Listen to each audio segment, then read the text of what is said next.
warahmatullahi wabarakatuh. Waalaikumsalam warahmatullahi wabarakatuh. Perkenalkan, kita dari grup Ijo Gunda Gundana. Perkenalkan dengan saya Ahmad Zainuddin GTS Ganteng Tanpa Sebab, dan di kanan saya Hendra Arif dan di kiri saya Ayatullah. Oke, kita akan mempresentasikan tugas kita mata kuliah peristiwa perpindahan yang berjudul Reologi. Selamat menyaksikan kawan-kawan semua.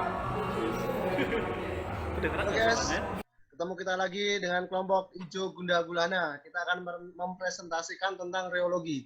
Yang di sini kelompok kita yaitu dengan saya Ahmad Zainuddin dengan NPM 7780190016 dan rekan saya Ayatullah dengan NPM 778019014 dan teman saya dengan Hendra Arif 778019011. Oke, kita mulai presentasi untuk mata kuliah ini. Untuk tugas ini kita akan bagi menjadi 3 sesi. Yang pertama akan dibawakan oleh Bapak Ayatullah, teman saya, dan selanjutnya yang kedua akan dibawakan oleh Hendra Arif, teman saya, dan selanjutnya yang terakhir nanti saya. Oke, kita mulai untuk presentasi hari ini. Silakan Pak Ayatullah. Baik, terima kasih Pak Zain atas presentasi perkenalannya. Baik, pada kesempatan kali ini kita akan coba mempresentasikan atau memperkenalkan atau sharing discuss lebih tepatnya itu adalah tentang salah satu bahasan di mata kuliah peristiwa perpindahan panas, yaitu tentang reologi. Jadi reologi itu adalah, langsung ke yang pertama, Mas. Oke. Jadi reologi itu adalah suatu cabang ilmu yang mempelajari tentang aliran zat atau perubahan bentuk dari zat di bawah tekanan. Ya, jadi gini, ada beberapa contoh tipe aliran yang bisa kita kenal itu, yaitu seperti aliran laminar, turbular. Nah, itu adalah salah satu contoh cabang atau ilmu dari reologi itu sendiri. Nah, tapi pada kesempatan kali ini ada 3 hal yang ingin kita share atau diskusikan, yaitu masalah viskositas atau deformasi. Jadi di reologi yang ingin kita bahas di sini adalah ada 2 tipe. Pertama itu adalah selanjutnya, Mas. Nah, di sini pertama deformasi. Deformasi yang dimaksud di sini adalah perubahan bentuk suatu zat. Nah, ada tipe perubahan bentuk suatu zat itu bisa secara elastik maupun inelastis. Nah, dari beberapa perubahan bentuk dari elastis sendiri itu diturunkan lagi beberapa tipe ilmunya. Ada yang disebut dengan Hawking dan non-Hawking. Dan sedangkan yang ini inelastis bisa kita lihat di sini ada viskoelastik dan viskoelastoplastik. Nah, sedangkan untuk flow-nya atau alirannya bisa berbentuk plastik dan bisa berbentuk viskos. Nah, ini adalah suatu cabang atau bahasan dari reologi itu sendiri. Nah, tetapi yang dalam bahasan kita ini, kita akan memfokuskan tentang viscosity atau viskositas dari cabang atau turun dari flow-nya. Seperti turunan dari Newtonian dan non-Newtonian. Oke, selanjutnya, Mas. Nah, ini adalah tipe aliran yang ingin kita bahas di sini. Mungkin ada beberapa teman kita lagi nanti, misalnya ada tim lain yang akan membahas lebih jelas atau lebih detail tentang tipe reologi atau cabang dari reologi yang masalah deformasi. Tapi untuk kita akan membahas tentang masalah aliran dari sistem Newtonian dan non-Newtonian. Oke, selanjutnya. Nah, untuk Newtonian, di sini yang ingin kita bahas adalah tentang masalah perubahan gaya persatuan luas. Jadi di sini yang ingin kita bahas di sini adalah tentang adanya sebuah perubahan gaya yang disebabkan oleh viskositas itu sendiri. Jadi ternyata dalam ilmu fisika bahwa viskositas ada juga yang namanya density juga, karena di viskositas itu kan ada yang namanya mu per rho. Nah, di situ artinya menunjukkan bahwasanya kalau gaya itu menunjukkan suatu densitas jika dibanding atau maksudnya jika dibagi dengan viskositasnya, maka akan menghasilkan suatu gaya tertentu. Artinya di sini kalau ketika ada perubahan suatu viskositas atau dari aliran itu, atau jadi begini, yang menyebabkan suatu aliran itu berbeda itu adalah dari viskositasnya, nilai viskositasnya. Nah, ketika ada perbedaan nilai viskositas itulah yang merubah suatu nilai gaya itu. Nah, ada tentunya pasti ada disebabkan karena perubahan luas areanya. Makanya di sini ada rumus FA, F itu gaya, kemudian A itu luas permukaannya, kemudian di situ ada mu yang disebabkan karena ada perubahan volume, kemudian disebabkan oleh perbedaan jari-jarinya. Nah, seperti yang dijelaskan oleh Pak Hendarto sebelumnya, itu ada mu itu kan sama dengan F per G ya. Oke, selanjutnya. Nah, ini ada beberapa contoh dari sistem Newtonian. Nah, seperti yang dijelaskan tadi oleh kita sebelumnya itu adalah ada aliran plastik. Plastik di sini maksudnya adalah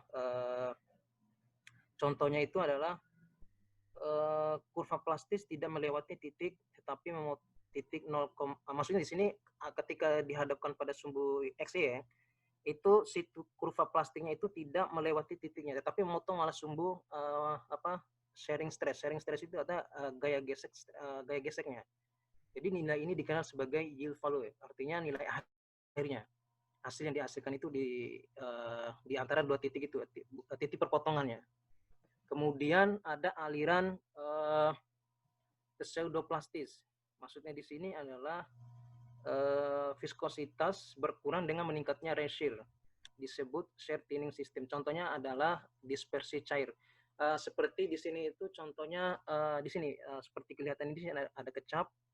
Kemudian ada contohnya lagi itu ada oli itu seperti ini modelnya. Grease oil.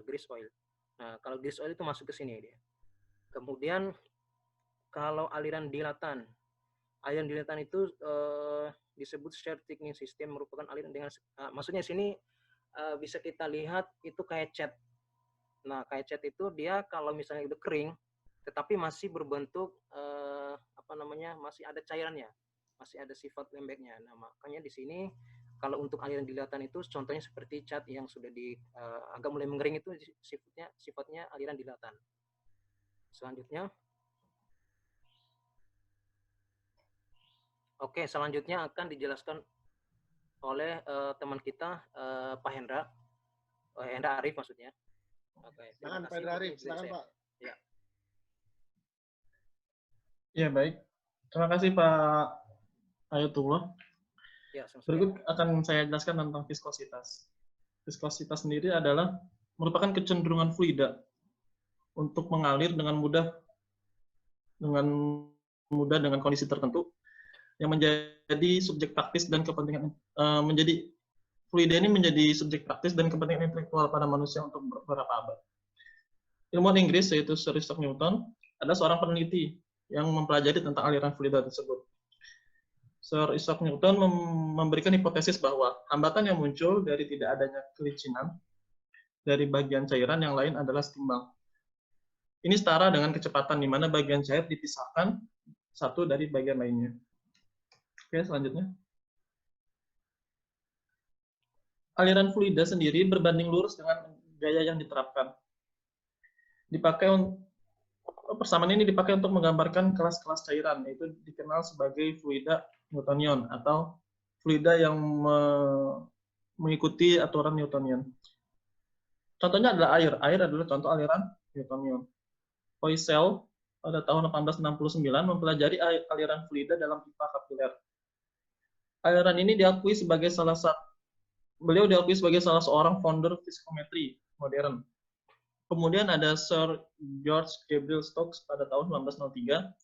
Beliau mempelajari aliran cairan melalui orifice atau suatu sistem bukaan dan diakui sebagai salah satu founder tipe efflux viskometer. Tidak hanya pada air, aliran Newtonian sendiri juga dipelajari pada aliran udara dan aliran gas. Kemudian viskositas. Viskositas sendiri jenisnya dibagi menjadi dua, yaitu viskositas dinamik dan viskositas kinematik. Selanjutnya, viskositas dinamik sendiri merupakan viskositas yang sering disebut sebagai viskositas mutlak. Simbolnya adalah mu. Dinyatakan dengan persamaan mu sama dengan O per yield, di mana O adalah shear stress dan Y adalah shear rate.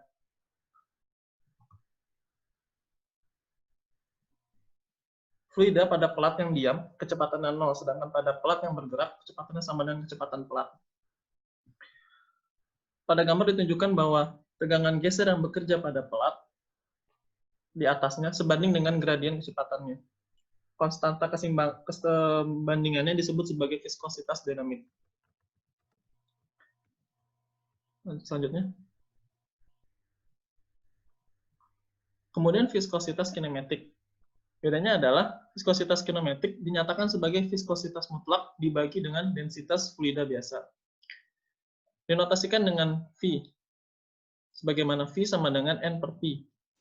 Dan N per P sama dengan O per P yield, di mana V adalah viskositas kinematik, N adalah nilai viskositas, dan P adalah densitas dalam P atau rho ini adalah densitas dalam gram per centimeter kubik. Viskositas kinematik ini luas digunakan dalam industri perminyakan, di mana spesifik gravity hidrokarbon tidak jauh dari variasinya. Selanjutnya. Kemudian, dalam viskositas kinematik, persamaannya adalah V sama dengan mu per rho. Dijabarkan adalah sebagai berikut. V sama dengan mu per rho, di mana mu sama dengan Pascal kali S per kilogram per meter kubik. Sehingga dalam satuan V, hasil akhirnya adalah meter kuadrat per S. Satuan viskositas kinematik yang lain adalah Stokes, di mana Stokes dinyatakan sebagai 10⁴ kali meter per second, meter kuadrat per second. Kemudian centi-Stokes sebagai berikut, milimeter kuadrat per second. Karena ini merupakan satuan kecepatan. Selanjutnya.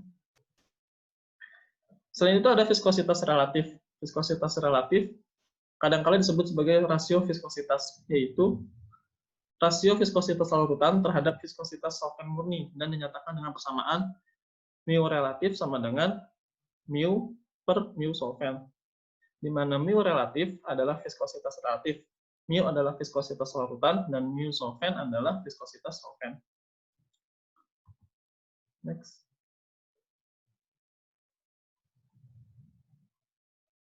Kemudian terakhir adalah faktor-faktor yang mempengaruhi viskositas. Ada beberapa faktor. Yang pertama, temperatur. Nilai viskositas tergantung pada suhu. Semakin tinggi temperatur, maka nilai viskositas semakin rendah. Sedangkan untuk cairan semakin tinggi temperatur, maka viskositas semakin rendah. Sedangkan untuk gas, semakin tinggi temperatur, viskositasnya semakin tinggi. Selanjutnya, faktor berikutnya adalah konsentrasi larutan. Terdapat hubungan nonlinear secara langsung antara konsentrasi larutan dan viskositas pada suhu tetap, di mana semakin tinggi konsentrasinya, maka viskositasnya semakin rendah. Sebaliknya, semakin rendah konsentrasinya, viskositasnya semakin tinggi. Selanjutnya. Berat molekul relatif berpengaruh pada viskositas larutan pada kondisi setimbang. Secara nonlinear, semakin besar berat molekul, semakin tinggi juga viskositas bahan tersebut.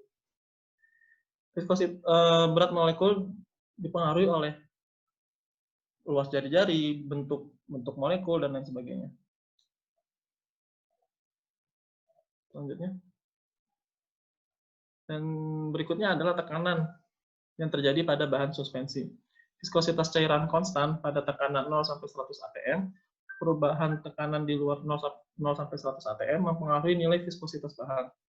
Kadar bahan tersebut yang tersuspensi dapat meningkatkan nilai viskositas. Bahan tersuspensi tinggi biasanya bukan hanya merupakan nilai viskositas, namun juga jenis aliran menjadi Newtonian, non-Newtonian, aliran plastis atau aliran dilatan. Bahan tersuspensi sendiri yang tidak larut memiliki efek langsung pada viskositas dan jenis larutan. Selanjutnya. Selanjutnya. Kemudian pembahasan tentang jenis pelumas akan dijelaskan oleh Saudara Zain Oke, Ahmad terima kasih Zainuddin. Pak Indra Harif. Oke, selanjutnya akan bertemu dengan saya, yaitu saya akan mempresentasikan tentang jenis-jenis pelumas. Di sini kita jenis pelumas kita bagi menjadi tiga bagian. Yang pertama adalah pelumas air, yang kedua adalah pelumas semi padat, yang ketiga adalah pelumas padat. Nah, pelumas air yang biasanya kita ketahui di lapangan atau di Indonesia, yaitu biasanya pelumas air itu biasa disebut dengan oli, dan di sini mempunyai pelumas air mempunyai jenis-jenis. Yang pertama adalah oil mineral, yang dia mempunyai bahan bakar dari base oilnya dari minyak bumi yang diolah dan disempurnakan. Terus yang kedua adalah oil sintetik, yaitu yang biasa kita sebut dengan polyalpolefins, yang biasanya dibuat dari pemilahan-milahan gas dan pemilahan oil mineral. Nah, jadi dia mempunyai cenderung ke tidak mengandung bahan karbon aktif, dan dia mempunyai suhu operasi yang lebih tinggi dan sudah dicampur dengan bahan kimia untuk menaikkan kemampuan kerja. Contoh, untuk pelumas air biasanya digunakan pada gearbox. Selanjutnya, pelumas air oli jenisnya biasanya dipakai untuk kegiatan yaitu hydraulic oil. Yang kedua adalah engine oil. Yang ketiga gear oil. Yang selanjutnya adalah auto transmitting untuk fluid atau ATF oil dan brake oil. Dan di sini klasifikasi oil biasanya contohnya di engine oil itu ada CA, CB, CC, dan lain-lain. Dan dia mempunyai standar APA, SAE 10-50. SAE itu standar automotive engineering mulai dari 10 sampai dengan 50. Nah, selanjutnya adalah hydraulic oil. Hydraulic oil ini yang biasanya dengan disebut satuannya adalah ISO VG. ISO dengan viskositas grid biasanya. Nah, di sini auto viskositas grid di sini mulai dari yang terkecil itu adalah tipenya 32, yang sampai yang terbesar itu adalah 1500. Itu sangat kental. VG di sini semakin kecil angkanya semakin encer, dan semakin besar angkanya semakin kental. Nah, selanjutnya adalah gear oil. Gear oil itu dia berdasarkan standarnya itu ACMA GL1 sampai dengan GL8A, atau biasa yang disebut dengan SAE, Standard Automotive Engineering, dengan dari 60 sampai 250. Di sini penyebab penurunnya kualitas oli. Biasanya di industri itu oli sangat vital kegunaannya, yaitu dia sebagai pelumas pada satu mesin. Di sini penyebab menurunnya kualitas oli yaitu adalah peristiwa rusaknya oli karena pengaruh dari luar. Biasanya adalah ada terkontaminasi debu, kotoran, atau pencampuran oil dengan oil yang berbeda, itu juga merusak dari pelumasan oil, atau terkena air dan atau terkena zat kimia lainnya. Nah, selanjutnya itu adalah deteriorisasi atau deteriorasi, yaitu peristiwa rusaknya oli dengan pengaruh dari dalam. Nah, yang biasanya itu karena proses pembakaran atau oksidasi. Selanjutnya beroperasi pada tempat yang tinggi, yang suhu tinggi, dan yang selanjutnya adalah reaksi kimia yang sangat cepat. Yang selanjutnya itu kenaikan viskositas dan banyak sludge atau endapan yang terjadi. Yang selanjutnya adalah pelumasan semi solid atau biasa yang kita sebut dengan grease atau gemuk kalau orang Indonesia bicara. Di sini grease terbuat dari cairan, biasanya oli yang dicampur dengan pemadat atau thickener yang biasanya berbentuk seperti sabun. Dan grease tetap tinggal pada tempat yang dilumasi. Suhu yang dilumasi dan sulit untuk bertekan keluar. Jadi grease yang dapat digunakan sebagai pelindung peralatan mesin untuk mencegah masuknya awap air dan debu. Nah, saya akan menjelaskan sedikit di sini. Grease itu pada notabene sama seperti oli, hanya dia berbeda, dia lebih kental dan atau biasa disebut dengan semi solid. Di sini struktur dari grease itu adalah base oil yang biasanya diambil dari gas alam, dari oil alam, minyak bumi, ditambah dengan thickener itu atau pengental, terus ditambah dengan aditif. Aditif itu bahan yang digunakan seperti bumbu untuk memperoleh zat grease tersebut seperti apa seperti yang diinginkan. Ya, bisa dilihat dari di gambar di sini ada 3 gas oil, thickener, dan aditif. Berikut beberapa keunggulan dari oil sintetik dibandingkan dengan oil mineral. Satu, dia lebih stabil pada temperatur tinggi. Yang kedua itu mengontrol atau mencegah terjadinya endapan karbon pada mesin. Sirkulasi lebih lancar dan pada waktu start di pagi hari atau cuaca dingin. Melumasi dan melapisi metal lebih baik, mencegah terjadinya gesekan. Terus antar logam yang berakibat kerusakan pada mesin. Yang selanjutnya tahan terhadap perubahan oksidasi sehingga lebih tahan lama, sehingga lebih ekonomis dan efisien. Yang selanjutnya mengurangi terjadinya gesekan, meningkatkan tenaga dan mesin lebih dingin. Jadi secara teori orang dulu di Jawa itu berasumsi kalau mesin panas dia akan lebih cepat, ternyata salah. Di sini mesin ketika dia panasnya lebih mudah menghilang berarti dia lebih baik performanya. Di sini klasifikasi grease berdasarkan thickener. Yang pertama adalah sodium soap base, yang kedua adalah calcium soap base, yang ketiga lithium soap, yang keempat adalah bentonite atau clay base, yang kelima adalah complex soap base, yang keenam adalah calcium complex, 7 itu aluminium complex, yang 8 adalah lithium complex, yang ke-9 adalah polyurea base. Nah, di sini karakteristik dari grease atau pelumas semi padat. Grease tidak mudah mengalir dalam bearing, sehingga dapat melumasi untuk waktu yang lebih lama tanpa menambahkan grease atau sebagai pelumas padat. Yang selanjutnya itu, grease bekerja seperti seal dan dapat mencegah kotoran yang akan masuk ke dalam bagian yang dilumasi. Selanjutnya mempunyai kemampuan melumasi yang baik pada berbagai tempat, misalnya di low speed rotating parts, bagian yang menerima beban lebih tinggi, atau high temperature, atau beban kejut pada bagian bergesekan. Jadi biasanya di sini lebih sering dipakai di bagian-bagian part yang biasanya ditaruh di outdoor karena dia tidak biasanya temperatur tinggi dan cuaca yang tidak menentu biasanya.